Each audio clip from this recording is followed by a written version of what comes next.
अपने चिंतन की धारा बदल दो। रोग चिंता का मिट जाएगा। कर तपस्या करो याद शिव को, दिल को आराम मिल जाएगा।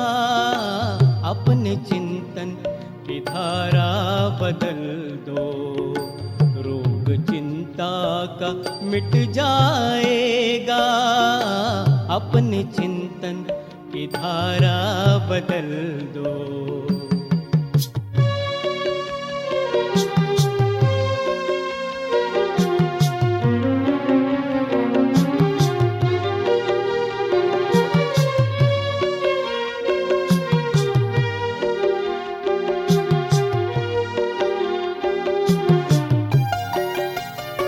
जिंदगी की इमारत बनी है, ख्याल जैसा भी तुमने किया है।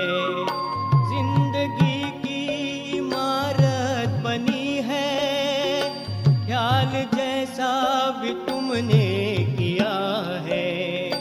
बीज बोया है जैसा भी मन में, फल उसी का तो तुमने तो तुमने लिया है।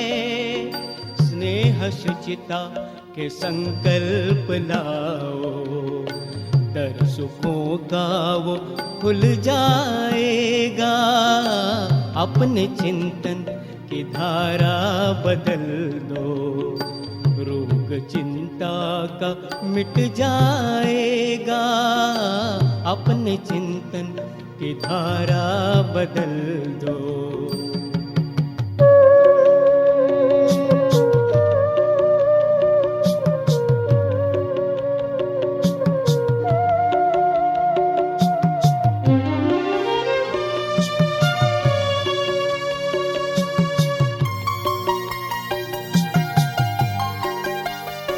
जैसा सोचोगे वैसा बनोगे, बोल और कर्म बदलेंगे सारे। जैसा सोचोगे वैसा बनोगे, बोल और कर्म बदलेंगे सारे। कर्म में योग कर दो शामिल, योग ही जिंदगी को सवारे। योग ही जिंदगी को सवारे। अपनी वाणी से अमृत लुटाओ, बोल वरदानी बन जाएगा। अपने चिंतन की धारा बदल दो। रोग चिंता का मिट जाएगा। अपने चिंतन की धारा बदल दो।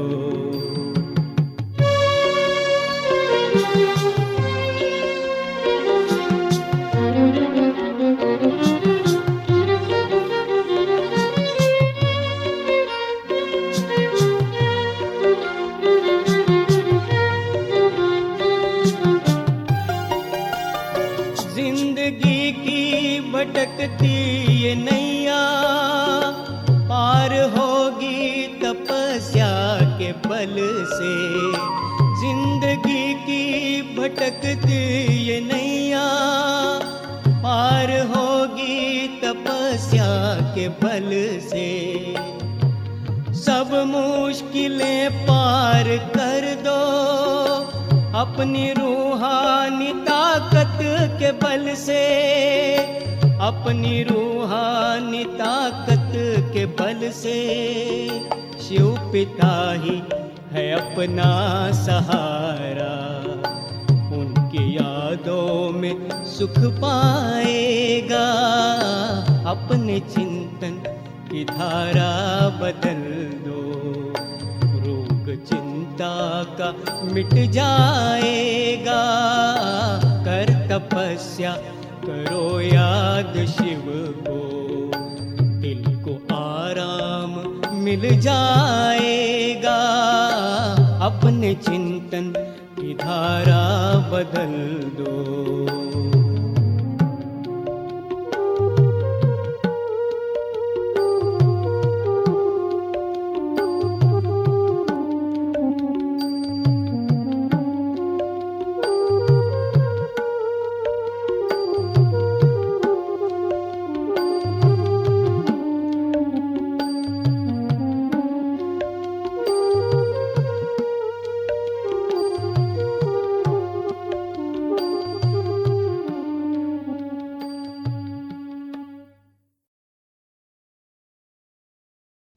ओम शांति। तो आज विशेष एक मुरली हम पढ़ रहे हैं। यह व्यक्त मुरली है और तारीख है 31 दिसंबर 1970। और ये मुरली पढ़ने के पीछे का उद्देश्य यही है कि जो हम बार बार कंप्लेन करते हैं ना कि बाबा को निरंतर कैसे याद करें या फिर हम अपने संकल्पों को कैसे परिवर्तन करें, तो ये एक ही मुरली ऐसी है जिसमें बाबा ने सुबह से लेकर रात तक कैसे संकल्पों का परिवर्तन करना है ये इसमें बताया है। और इसलिए जब मैंने ये मुरली पढ़ी मैंने ये सोचा ये सबके पास जानी चाहिए, इसलिए हम सबके लिए ये मुरली आज पढ़ रहे हैं। तो ऐसे अगर परिवर्तन करेंगे तो फिर ये कंप्लेंट कभी नहीं आएगी कि निरंतर बाबा को याद कैसे करें, क्योंकि हमारी पूरी जर्नी ही क्या है, संकल्पों का परिवर्तन। तो बाबा आज उसी के ऊपर डायरेक्शंस दे रहा है। तो मुरली का टाइटल है अमृत वेले से परिवर्तन शक्ति का प्रयोग। तारीख है 31 दिसंबर 1970। आज बाप दादा वर्तमान और भविष्य दोनों काल के राज्य अधिकारी अर्थात विश्व कल्याणकारी और विश्व के राज्य अधिकारी दोनों ही रूप में बच्चों को देख रहे हैं। एक है विश्व कल्याणकारी जो वर्तमान स्वरूप है और विश्व के राज्य अधिकारी वो भविष्य स्वरूप। क्योंकि एक बार सत्युग में जाएंगे तो किसका कल्याण करेंगे ना, तो कल्याण करना है तो अभी ही करना है। तो जितना जितना विश्व कल्याणकारी उतना ही विश्व राज्य अधिकारी बनते हैं।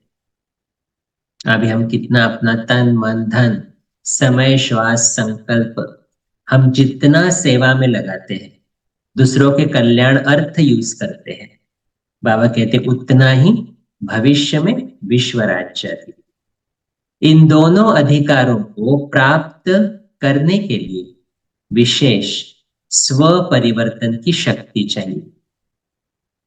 उस दिन भी सुनाया था कि परिवर्तन शक्ति को अमृत वेले से लेकर रात तक कैसे कार्य में लगाओ।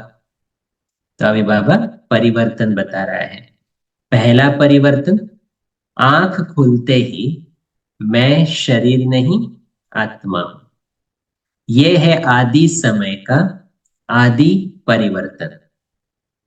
इस आदि संकल्प के साथ सारे दिन की दिनचर्या का आधार है। क्या है पहला संकल्प? मैं आत्मा हूं। अगर आदि संकल्प में परिवर्तन नहीं हुआ तो सारा दिन स्वराज्य व विश्व कल्याण में सफल नहीं हो सकेंगे। क्योंकि हमारा मेन अभ्यास ही क्या है?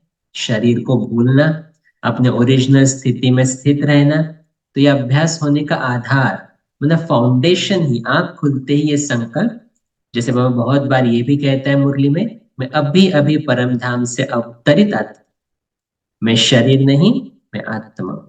तो बाबा कहते जब तक ये परिवर्तन नहीं होता है तो सारा दिन स्वराज्य अधिकारी या विश्व कल्याण सफल नहीं हो सकेंगे।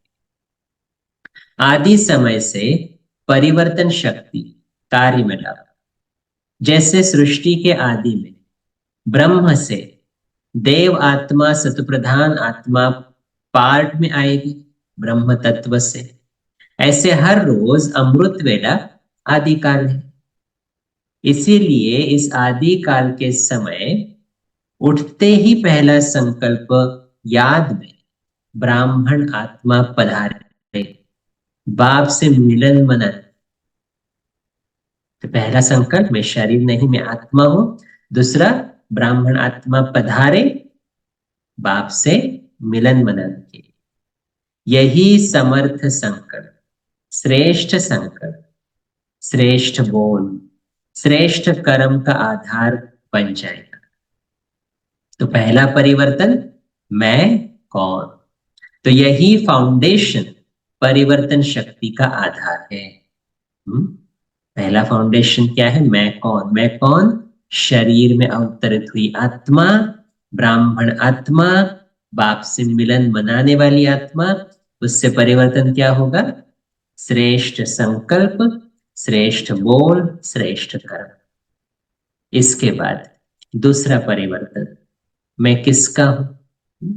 मैं कौन, मेरा कौन। सर्व संबंध किससे है? सर्व प्राप्तियां किससे है? तो पहले देह का परिवर्तन, फिर देह के संबंध का परिवर्तन, फिर संबंध के आधार पर प्राप्तियों का परिवर्तन। इस परिवर्तन को ही सहज याद कहा जाता है। देखो, सारा दिन हमें याद करने की आदत तो पहले भी थी ना, लेकिन किसको याद कर रहे थे? देहधारियों को याद कर रहे थे। तभी उसी याद को परिवर्तन करना है और कुछ नहीं। पहला मैं कौन, पहले तो था मैं ये हूं, फलाना हूं, फलाना हूं। अभी मैं आत्मा हूं, सिंपल। दूसरा, अभी मैं किसका हूं, मेरा कौन, तो अभी उसका परिवर्तन। फिर उससे जो प्राप्तियां हो रही है उसका परिवर्तन। तो बाबा कहते इसको ही सहज याद कहा जाता है। तो आदि में परिवर्तन शक्ति के आधार पर अधिकारी बन सकते हो। तो अमृत वेले के बाद तो हम अपने देह के कार्यक्रम करते हैं ना, नहाना वगैरह सब कुछ। तो उसके लिए अभी क्या परिवर्तन करना है? अमृत वेले के बाद अपने देह के कार्यक्रम करते हुए कौन से परिवर्तन की आवश्यकता है जिससे निरंतर सहज योगी बन जाएंगे? तो सदा ये संकल्प रखो कि मैं चैतन्य सर्वश्रेष्ठ मूर्ति, मैं आत्मा कौन हूं? चैतन्य सर्वश्रेष्ठ मूर्ति। और ये शरीर क्या? और ये मंदिर है। चैतन्य मूर्ति का ये देह चैतन्य मंदिर, तो मंदिर को सजा रहे हैं। कितनी वंडरफुल परिवर्तन है ना, कि जब हम स्नान कर रहे हैं या जो भी तैयारी कर रहे हैं शरीर की, ये मंदिर को सजा रहे हैं। इस मंदिर के अंदर कौन है?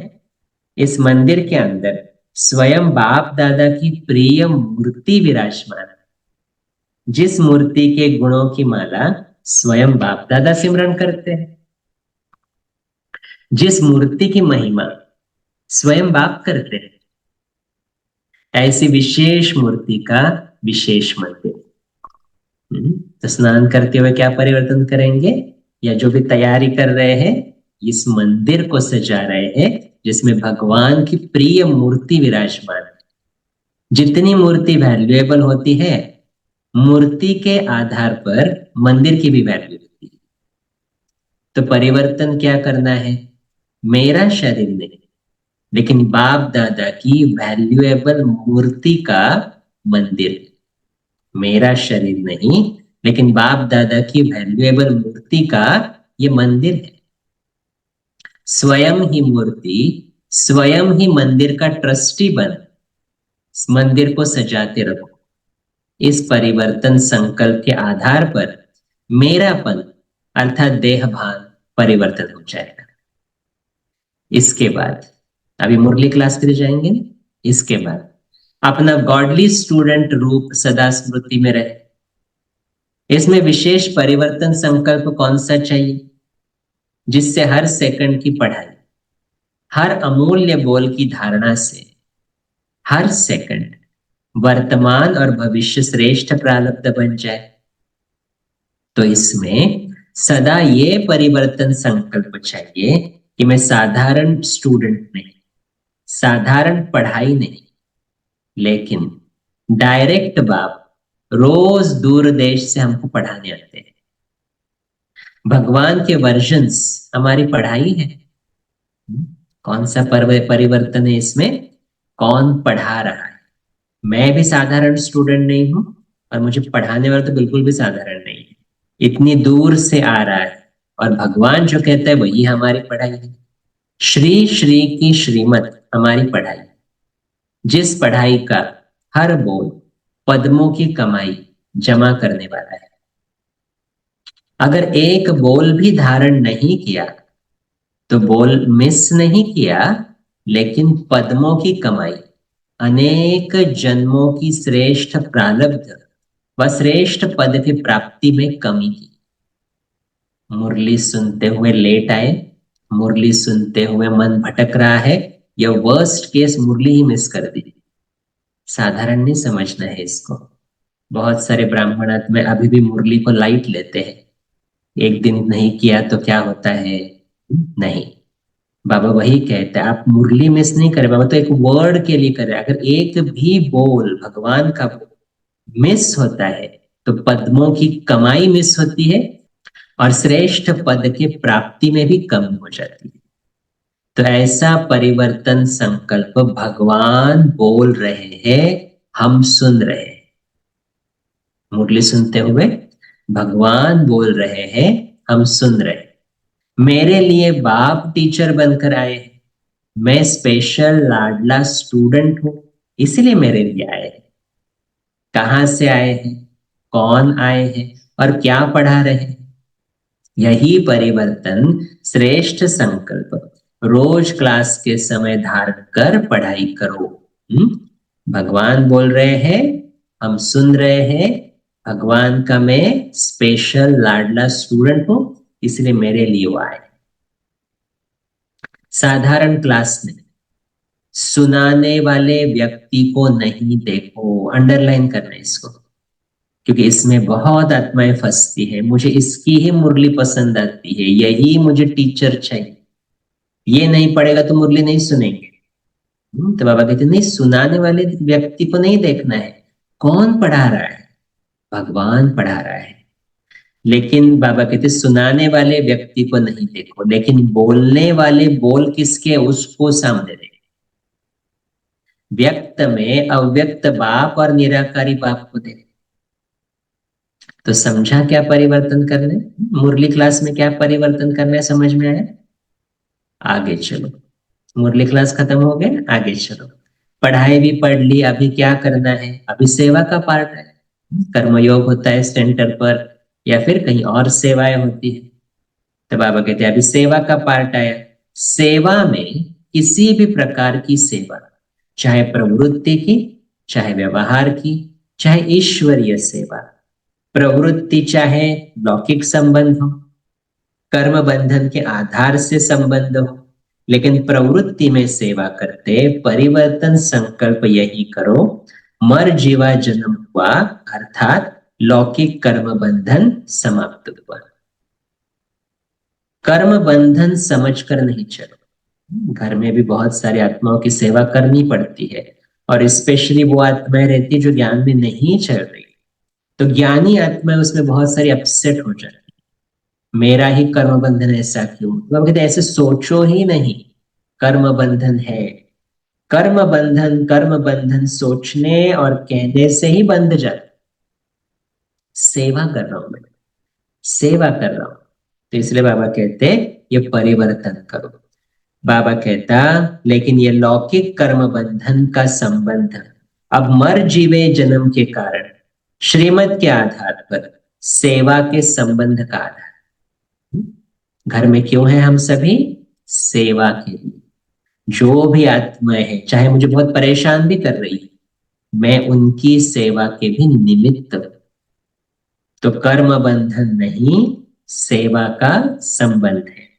सेवा के संबंध में वैरायटी प्रकार की आत्माओं का ज्ञान धारण कर सेवा का संबंध समझ करके चले तो बंधन में तंग नहीं। हर एक आत्मा के संस्कारों का ज्ञान तो जरूर होना चाहिए, क्योंकि उसी प्रकार हम सेवा कर सकते हैं। और फिर सेवा का बंधन नहीं है, सेवा का संबंध।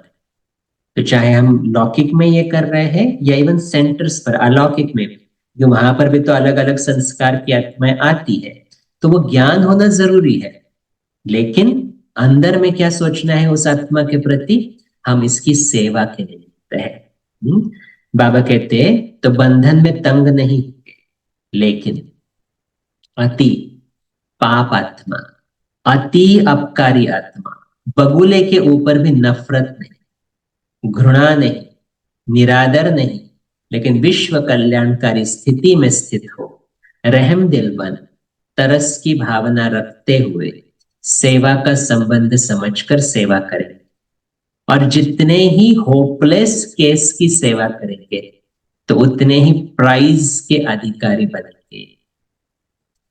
बहुत बड़ा लक्ष्य दे रहा है बाबा, क्योंकि लौकिक में तो बहुत सारी ऐसी आत्माएं मिलेंगी जो अति अपकारी भी हो सकती, अति पाप आत्मा भी हो सकती, बार बार बोलने वाली भी आत्मा हो सकती।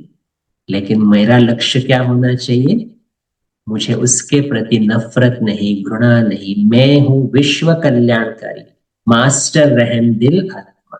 बाबा कहते जितनी होपलेस केस को आप सॉल्व करोगे उतने प्राइज के अधिकारी, फिर नामी ग्रामी विश्व कल्याणकारी गाए जाएंगे, पीस मेकर की प्राइज लेंगे। तो प्रवृत्ति में कर्म बंधन के बजाय सेवा का संबंध है, अंडरलाइन। तो प्रवृत्ति में कर्म बंधन के बजाय सेवा का संबंध है, ये परिवर्तन संकल्प करो। लेकिन सेवा करते करते अटैचमेंट में नहीं आ जाए। अभी सेवा की भी अटैचमेंट होती है कि ये सेवा मुझे ही मिलनी चाहिए, मैं इतने साल से कर रहा हूं। कभी डॉक्टर भी पेशेंट के अटैचमेंट में आ जाते हैं। इवन होता है ना, ये जिज्ञासु मेरा है, ये एरिया मेरा है, ऐसे भी सेवा में बहुत अटैचमेंट्स हो जाती है। तो बाबा कहते कभी कभी व्यक्ति से भी अटैचमेंट, अभी इसकी सेवा मैं ही करूंगा, नहीं, तो डॉक्टर भी पेशेंट की अटैचमेंट में आ जाते हैं। तो सेवा का संबंध अर्थात त्याग और तपस्वी व्रत। सेवा के पहले ये दो चीजें चाहिए ना, पहले तो त्याग चाहिए और तपस्या चाहिए, फिर सेवा है। सच्ची सेवा के लक्षण यही त्याग और तपस्या है। ऐसे ही व्यवहार में, ऐसे ही व्यवहार में भी डायरेक्शन प्रमाण निमित्त मात्र शरीर निर्वाह, लेकिन मूल आधार आत्मा का निर्वाह। शरीर निर्वाह के पीछे आत्मा का निर्वाह भूल नहीं जाना। बहुत सारी आत्माएं ये भी करती है, शरीर निर्वाह को इंपॉर्टेंस इतना देती है, कभी अमृत वेला भी नहीं करेंगी, कभी मुरली भी किया तो किया, नहीं तो नहीं। तो बाबा वही कह रहा है कि वो निर्वाह इंपॉर्टेंट है, आपका जॉब, आपका बिजनेस इंपॉर्टेंट है, लेकिन उस शरीर निर्वाह के पीछे आत्मा का निर्वाह भूल नहीं जाना। दूसरी एक माया बहुत आती है आत्माओं को, वो ऐसी है कि जैसे बहुत काम काम काम करते हैं और फिर खुद ही कहते हैं शायद बाबा ही चाहते हैं मैं बार बार काम करूं, यही तो बाबा की सेवा करने का एक मौका मिलता है हमें। नहीं, बाबा जरूर चाहता है कि आप काम करो, बाहर जाकर ईश्वरीय संदेश दो, लेकिन मुरली और अमृत वेला मिस करके दो, ऐसा बाबा कभी नहीं कहता है। और इसलिए बाबा आज क्लियर कर रहा है, शरीर निर्वाह के पीछे आत्मा का निर्वाह नहीं भूल जाना चाहिए। व्यवहार करते शरीर निर्वाह और आत्म निर्वाह दोनों का बैलेंस हो, नहीं तो व्यवहार माया जाल बन जाएगा। और ये बहुत ब्राह्मण आत्माओं को ये समझ में नहीं आता है कि मेरा ही जॉब, मेरा ही बिजनेस मेरे लिए एक माया जाल बन चुका है, कि मुझे सेंटर से छुड़ा रहा है, मुझे अमृत वेले से छुड़ा रहा है, मुझे मुरली से वंचित कर रहा है। नहीं, तो बाबा कहते ऐसी जाल जो जितना बढ़ाते जाएंगे उतना फंसते जाएंगे। धन की वृद्धि करते हुए भी याद की विधि भूलनी नहीं चाहिए। धन की वृद्धि जरूर करो, किसने मना किया है, लेकिन बाबा ने जो नियम मर्यादाएं बताई है, बीच बीच में याद के प्रोग्राम्स दिए हैं, बाबा कहते वो नहीं भूलने चाहिए। याद की विधि और धन की वृद्धि दोनों साथ साथ होना चाहिए। धन की वृद्धि के पीछे विधि को छोड़ नहीं देना, इसको कहा जाता है लौकिक स्थूल कर्म भी कर्म योगी की स्टेज में परिवर्तन करो। इसको कहा जाता है लौकिक स्थूल कर्म भी कर्म योगी की स्टेज में परिवर्तन करो। तो करण करावनहार बाबा की स्मृति, चाहे ऑफिस का काम कर रहे हैं, चाहे बिजनेस कर रहे हैं, जो भी है, उसके पीछे क्या होना चाहिए? करण करावनहार करा रहा है, तो बाबा की याद भी पक्की हो जाएगी।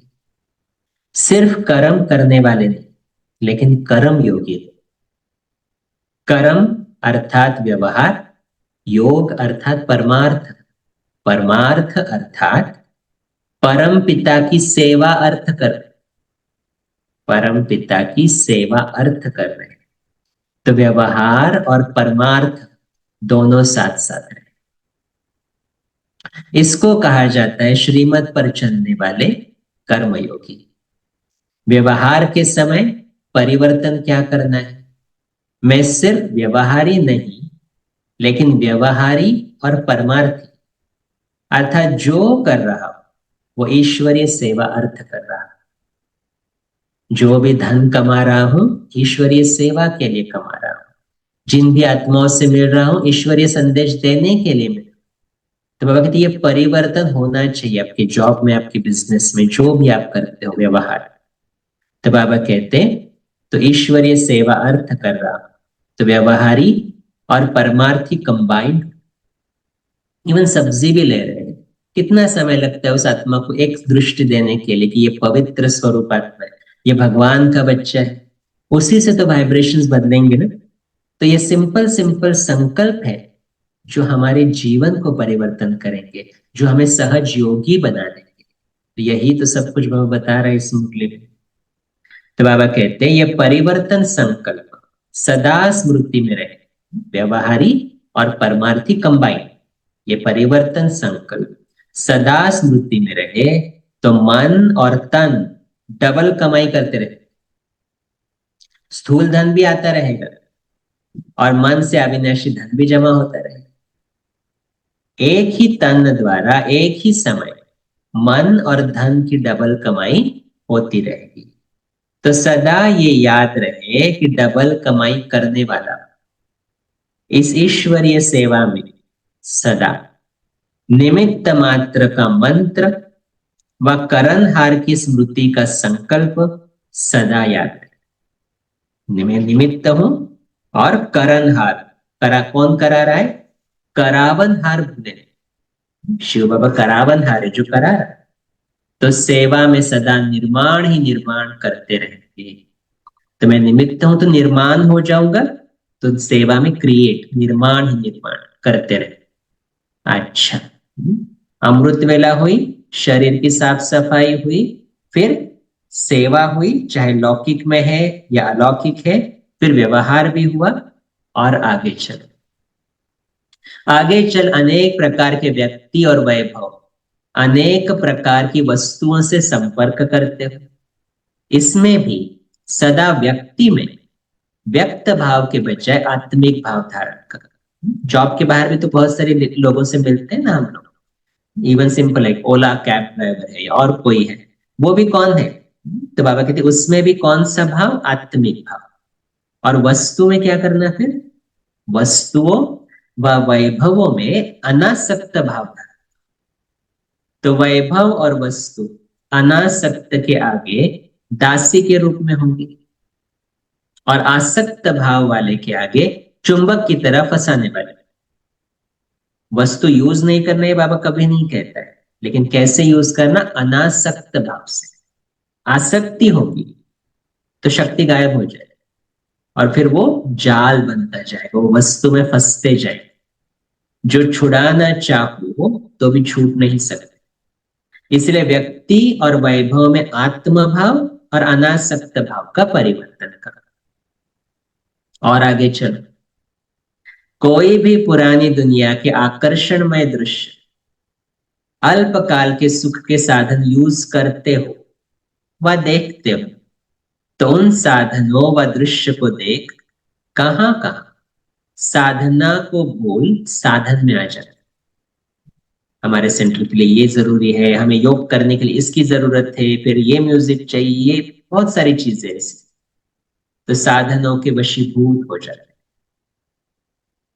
साधनों के आधार पर साधना ऐसे समझो जैसे रेत के फाउंडेशन पर बिल्डिंग खड़ी कर रहे हो,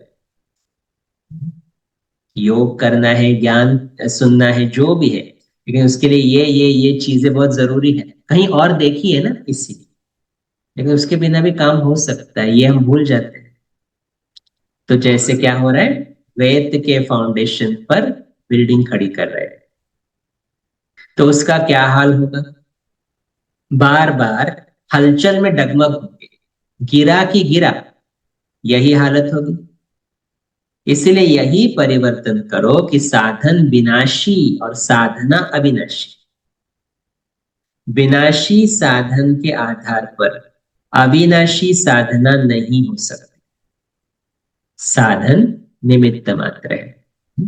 चलो स्पीकर यूज करना है, कोई पर्टिकुलर कमेंट्री यूज करनी है, यूट्यूब यूज करना है, रेड लाइट यूज करना है, जरूर करो, लेकिन वो सब चीजें कैसे हैं, विनाशी है, निमित्त मात्र है, और साधना निर्माण का आधार। तो साधन को महत्व नहीं दो, साधना को महत्व दो।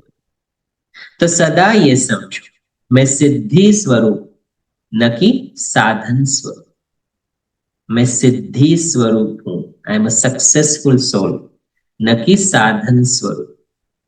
साधना सिद्धि को प्राप्त कराएगी, साधनों की आकर्षण में सिद्धि स्वरूप को नहीं भूल जाओ।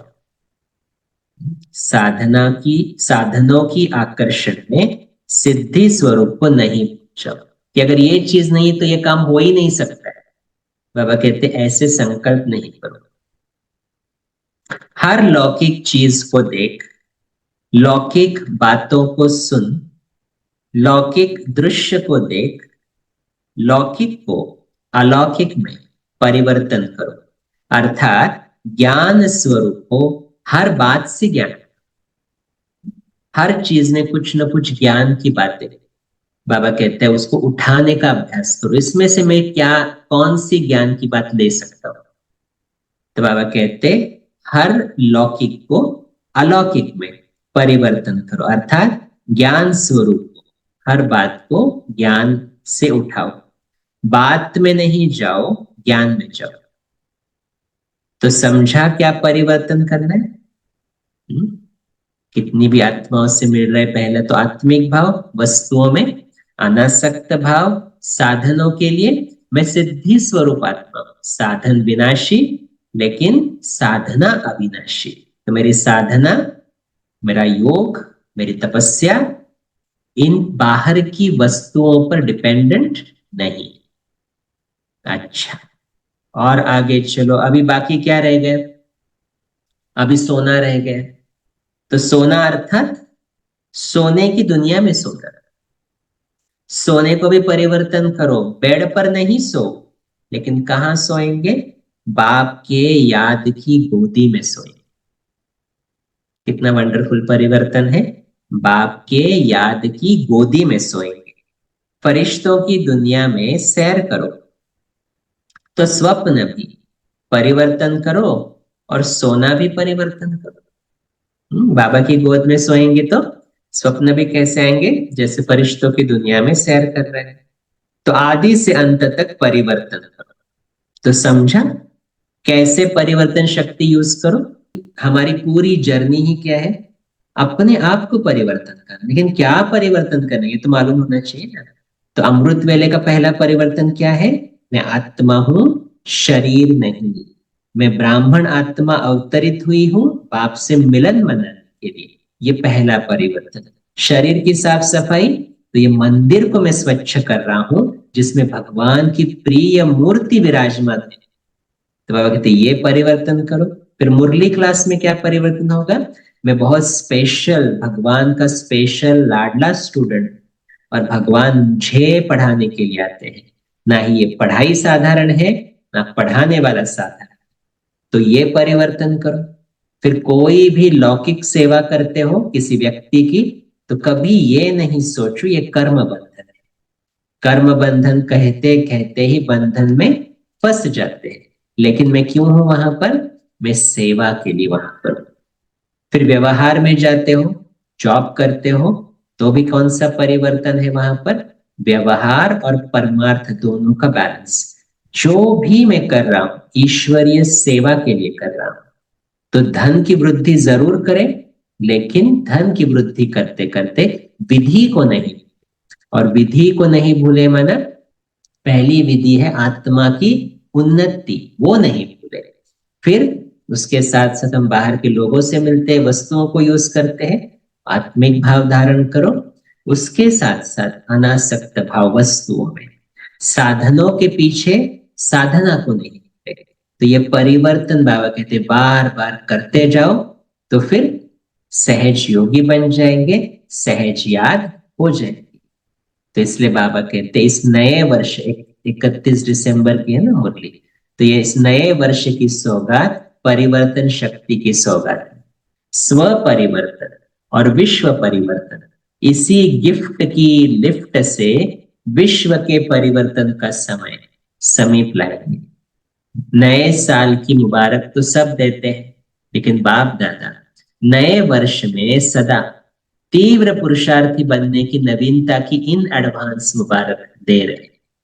नया वर्ष, नए संस्कार, नया स्वभाव, नया उमंग उत्साह, विश्व को नया बनाने का श्रेष्ठ संकल्प, सर्व को मुक्ति जीवन मुक्ति का वरदान देने का सदा श्रेष्ठ संकल्प।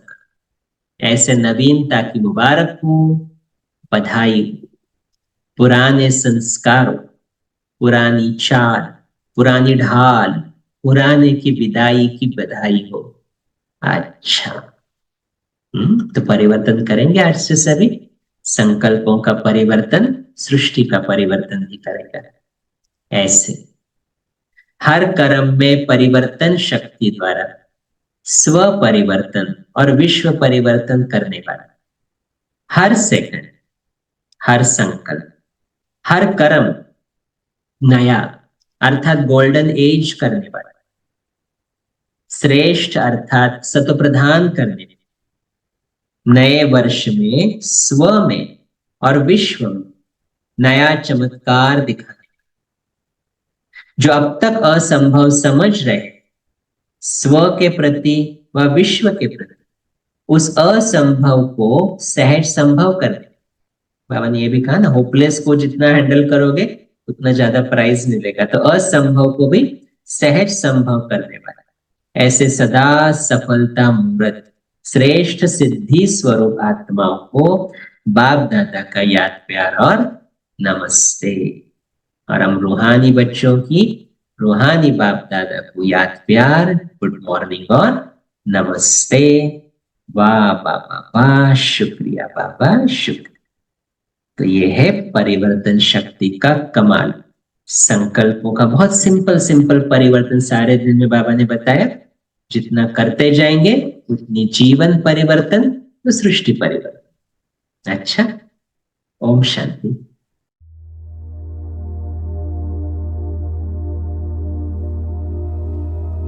ओम शांति। हम जानते हैं हमारी हर एक सोच हमारी क्रिएशन है, और हमारी सोच ही हमारा भाग्य बनाती है। इसीलिए हमारे भाग्य के रचयिता हम स्वयं हैं। तो आज हम ऐसे कुछ संकल्प करेंगे जिनको दिन में बार बार रिपीट करने से हमारा भाग्य बदलता जाएगा।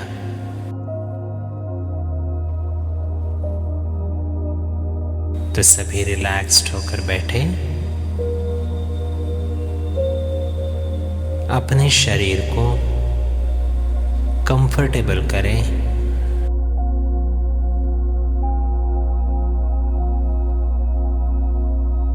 एक गहरी सांस ले और छोड़े।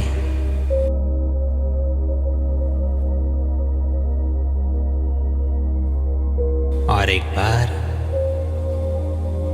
गहरी सांस ले और छोड़े।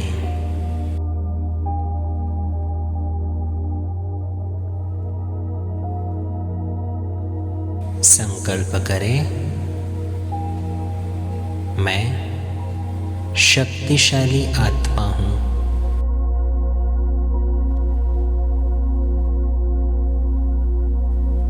महसूस करें,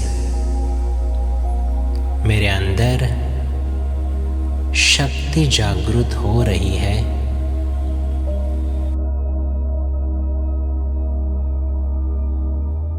मेरे लिए कोई भी कार्य मुश्किल नहीं है।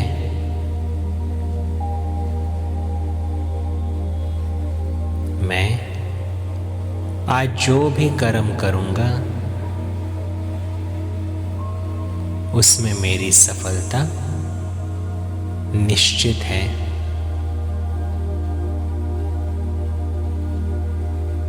विजुअलाइज करें, मेरा आज का दिन एकदम सफल हो रहा है।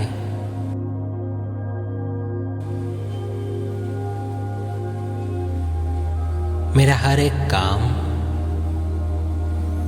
आसानी से पूरा हो रहा है।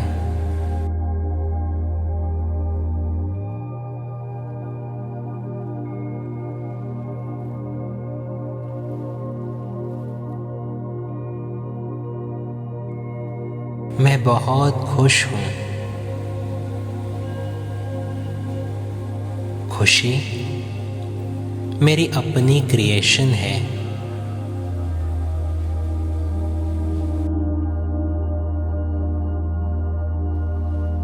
कोई भी परिस्थिति,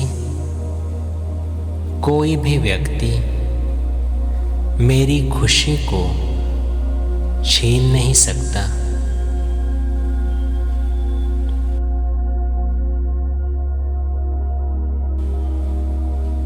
मेरा हर एक रिश्ता बहुत सुंदर है।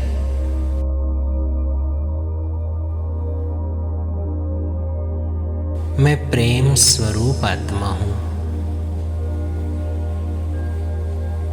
इसीलिए मुझे किसी से कुछ नहीं चाहिए।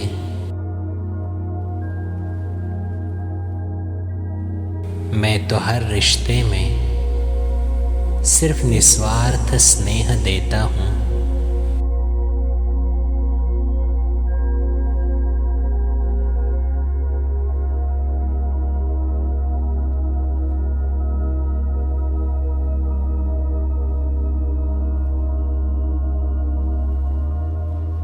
मेरा मन और मेरा शरीर एकदम हेल्दी है।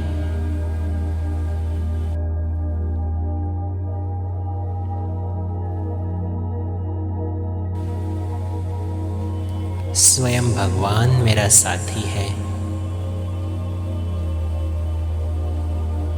परमात्मा का सुरक्षा कवच मेरे चारों ओर फैला हुआ है।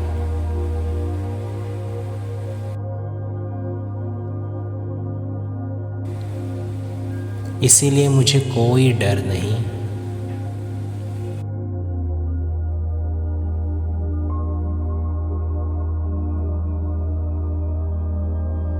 मैं निर्भय हूं।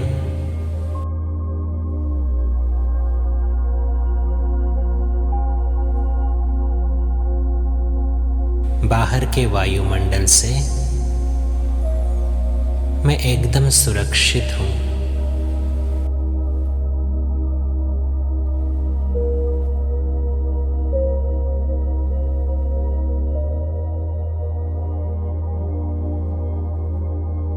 भगवान के साथ के अनुभव से मेरा आज का हर कार्य अच्छे से अच्छा हुआ ही पड़ा है।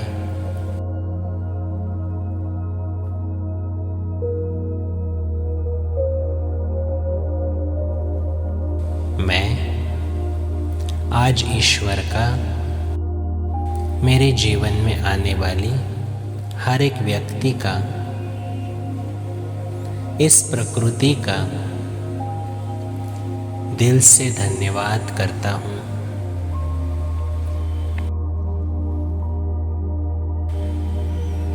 शुक्रिया, शुक्रिया,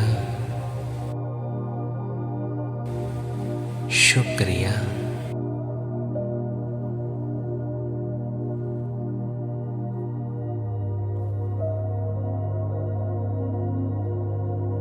ओम शांति।